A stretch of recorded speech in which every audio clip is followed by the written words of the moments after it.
រឿងអីហ្នឹងមិនបានលែងចាប់ទាំងអស់អញ្ចឹង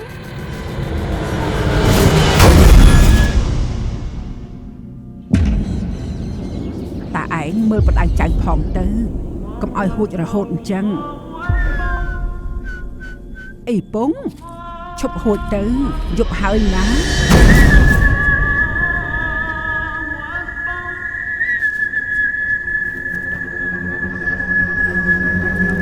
អីពងឈប់សិនពួកយើងជួបរឿងនេះ2 ដងទៅហើយកុំឲ្យអ្នកផ្សេងគេជួបរឿងដូចយើងទៀតណា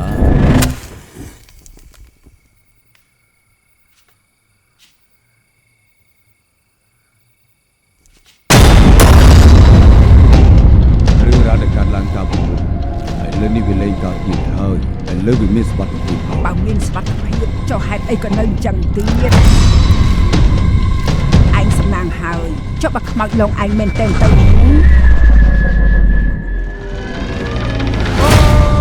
ជួយផងពីអ្នកឯងជាមនុស្សអាក្រក់បានធ្វើស្អីខ្លះដាក់ប្រពន្ធនឹងចៅរបស់យើងឲ្យប្តីយើងមកវិញមកឆាប់ឲ្យប្តីយើងមកវិញមកតាឯងមានសុវត្ថិភាពតែខ្ញុំពីនឹងស្លាប់ទៅហើយពីគុំ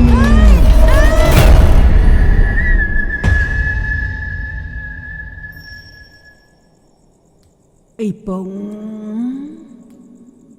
លោកយាយនោះជាអ្នកណាអីពង